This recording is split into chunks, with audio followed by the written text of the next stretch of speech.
Let's begin this reflection by thinking about the term mixed blessing. Mixed blessing.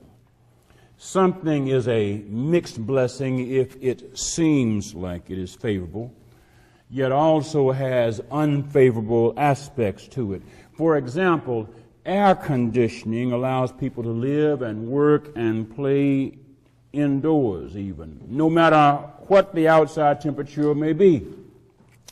However, we who live, work, and play indoors in such comfort are less able to adapt to the normal seasonal temperature changes.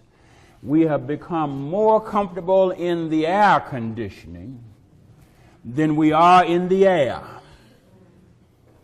It's a mixed blessing, isn't it? We come out of the air to get the air conditioning so we can go back out in the air. It's some kind of a mixed blessing. We spend more time indoors and less time interacting with others and with nature. Air conditioning is a mixed blessing, or we sometimes use the term two-edged sword. Luke's account about what Jesus did for the troubled man he encountered in Gerasa illustrates this mixed blessing aspect of the love of God. Gerasa was located in the Decapolis. It's a Gentile district containing 10 cities in the northeastern part of Galilee. The modern name for Gerasa is Jerash, Jerash. According to Luke's account, Jesus and his followers arrived at Gerasa after a rough crossing of the Sea of Galilee, which is kind of shallow, and because there are cliffs over that, the wind that comes over the cliffs is different temperature than the wind down the bottom. It comes down and hits in the sea, and you know what happens when you push water down on a tub. Blow on a spoon and see what happens. Because the spoon is shallow, the water moves a lot. Now, blow in a bucket, you don't get as much movement. The deeper the surface, the deeper the container, the less wind changes it. That's another subject. I've told you all I know about meteorology. They landed at Gerasa, and Jesus was met by a disturbed man who was so notorious in the community that nobody could deal with him. There were forces working on him and in him that pushed him beyond the reach of family members and the rest of the community. His kinfolk could not live with him or control him. Something he couldn't control, but which controlled him, had driven him out of control so that nobody could control him. And nobody felt in control around him. And so he literally was rambling. He was a walking tornado. According to Luke, Jesus was met by this walking tornado of a man when he stepped from the boat onto land. One thing we glean from this account is that God's love makes its way into our lives. God's love isn't afraid to show up in the lives of troubled people. You know, some of us believe that God's love is reserved for folks who don't have trouble. But God's love isn't reserved for people and conditions that are controlled and comfortable. Even when things and people are out of control, God's love will somehow show up. Somehow God's love will find us anyway. Somehow God's love will make its way to us. Somehow God's love will not and does not abandon us. God's love will not abandon us, but will find us even when family and friends have thrown up their hands and given up. God's love will find us, won't abandon us even when social and political powers have marginalized us. God's love will find us when we've lost touch with ourselves and when others don't want to have anything to do with us and go out of their way to keep out of touch with us. Jesus showing up in Gerasa affirms that God's love will find us no matter how far off course we've strayed, and even when everyone else has thrown in the towel and walked away from us. And if you are honest with yourself, there have been times when you felt like other people had thrown in the towel on you. And if you're honest with yourself, there have been times when you have walked and thrown in the towel on other people. Notice also the courage of God's love. Jesus wasn't intimidated by the sight of this man, despite his disturbing appearance. I don't know about you, but when I get off a cruise ship, I really don't want to see somebody who's described like this man. Think about it now. You've made a cruise.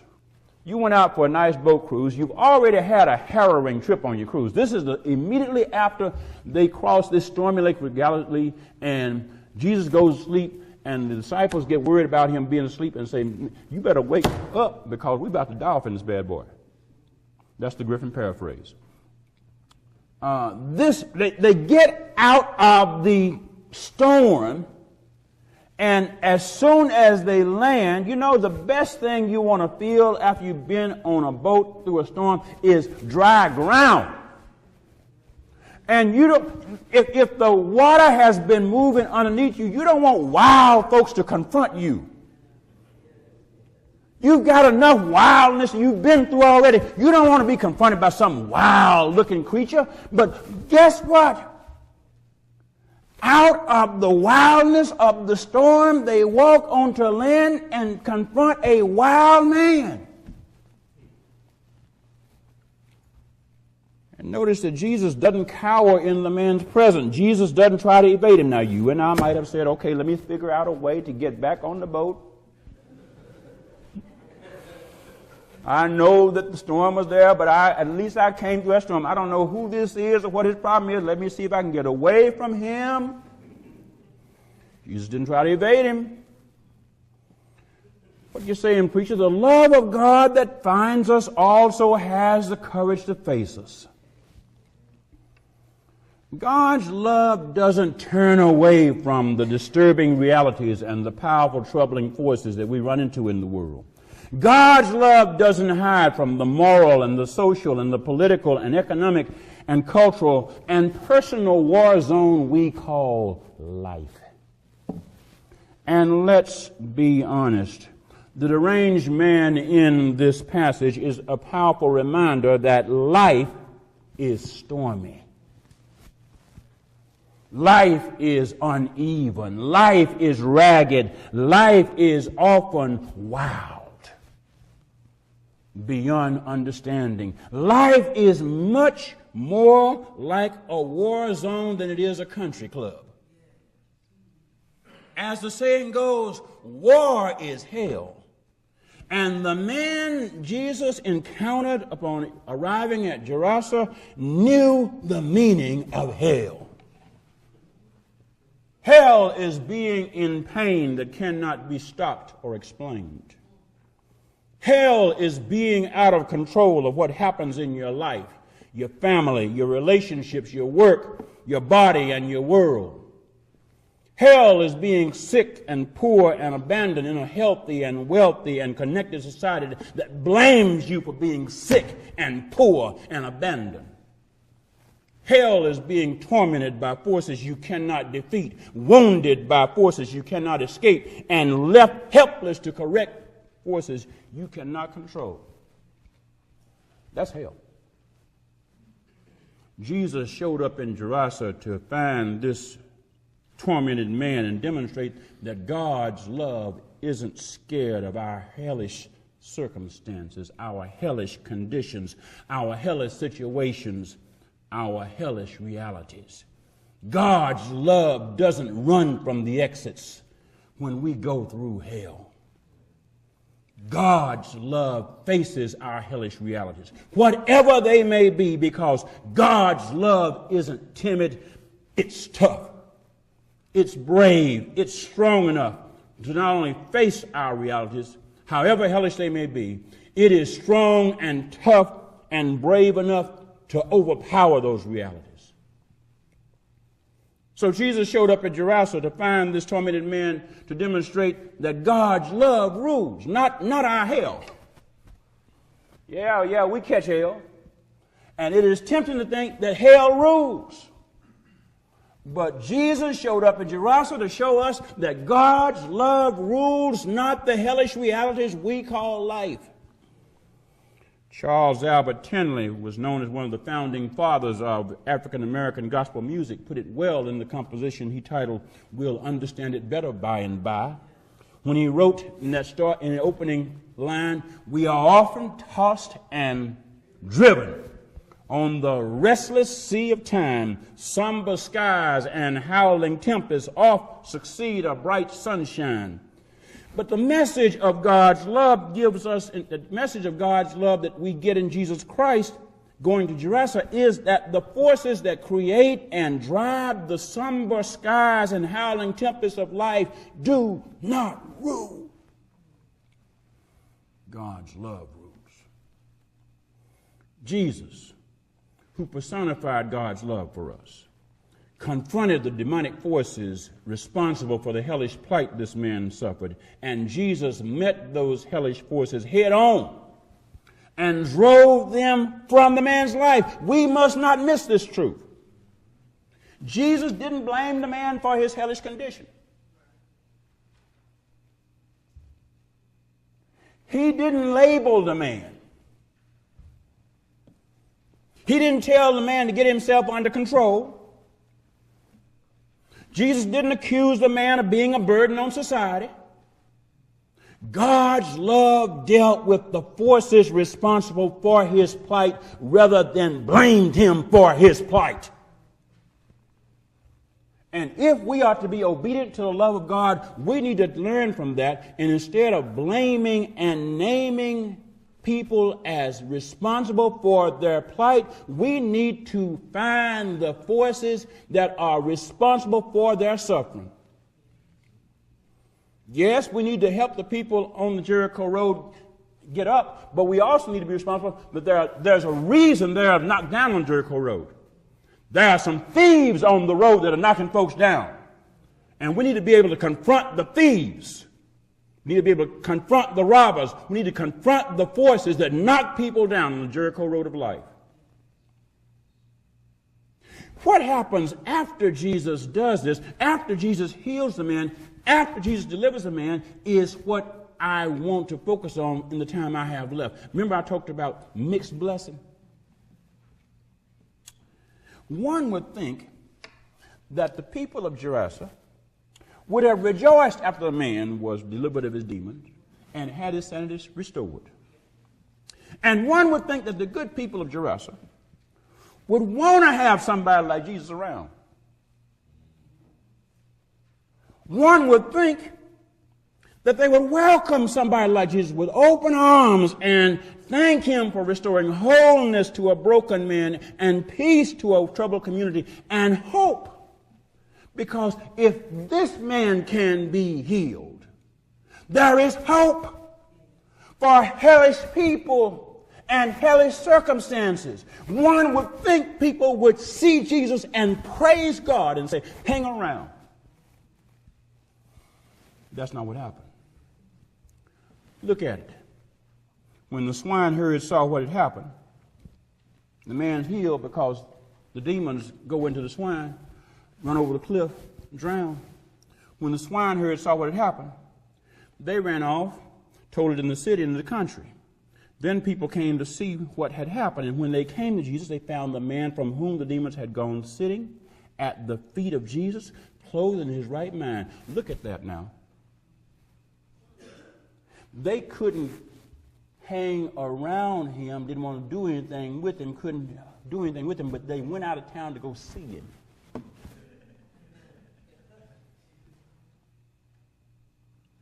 And look at the next sentence, and they were afraid. This man had been wild in the neighborhood. And he is healed.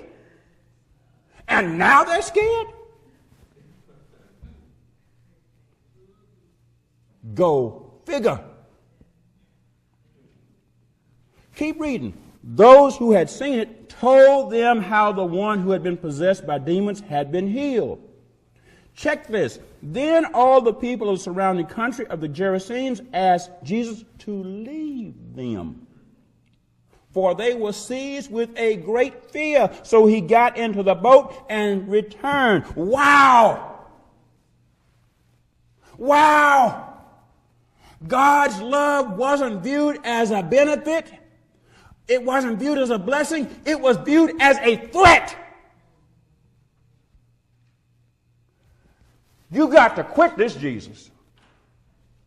You got to leave us. God's love worked to heal a disturbed man from a hellish plight and messed up a swine herd in the process, so the pig farmers complained because the hog market was hurting now. Instead of rejoicing about the healing, people complain about losing their pigs. And isn't that telling?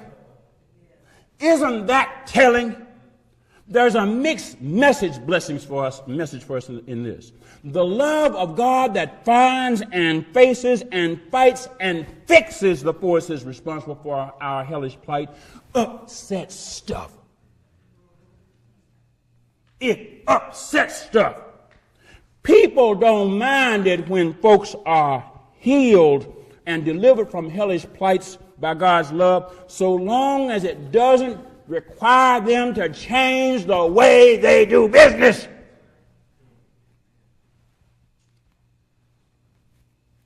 The hog farmers were more upset about losing their sausage than the salvation of the neighbor. Chamber of Commerce and the town square crowd in Gerasa eventually asked Jesus to leave the area because God's love was hurting business. Anybody hear me? God's love is good news to people tired of proliferation of warfare in the world. It's bad business for folks who make a profit on making war. God's love is good news to people who want health care and medications available for sick and suffering people in poverty. It's bad business for folks who make a profit on selling profits, making money, drugs to people who don't have money and asking people who don't have money to choose between starving and being healed in order that they could get a profit. God's love is good news to people who want to restore ex-offenders to full fellowship in communities, but it's bad business for the profiteers who make billions off of building prisons. You understand? If you become a billionaire building new prisons and selling new prisons to communities, then you don't want folks to be healed from their forces that make them incarcerated. You want them in prison. You need them in prison. You will fight to keep them in prison. God's love ought to rule so much in us that we put some folks out of business. We ought to put some folks out of business. War makers need to be put out of business. The prison industrial complex needs to be put out of business. The hate industry needs to be put out of business. Fox News needs to be put out of business. Greedy bankers need to be put out of business. Loan sharks need to be put out of business. And the love of God that was in Jesus will fill us and guide us and strengthen us to find our brothers and sisters who are tormented by hellish forces, and then will give us the courage to face and confront and to overcome those hellish forces that hold our sisters and brothers down. It will help us restore our wounded brothers and sisters to full fellowship and wholeness. The love of God that we see in Jesus cares enough about our neighbors to make some folks lose some money, to upset the status quo, change the way things work, and make us unwelcome people. And notice that this is how the gospel says the love of God is supposed to work in a messed up world. The only way you heal a hellish situation is you mess up the hell. You can't heal a hellish situation by leaving the hell in place. You got to mess up the hell. So let's accept the mixed blessing. That's a mixed blessing. Let's accept the mixed blessing of being unwelcome, folks. They told Jesus, you got to get out of town, brother.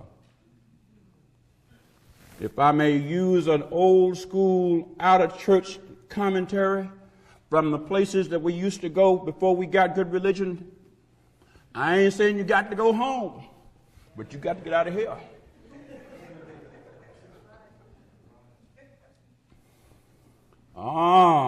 You ain't got to go home, Jesus, but you got to get out of Gerasa. You're bad for business. You don't have to go back to Nazareth, Jesus, but you got to get out of Gerasa.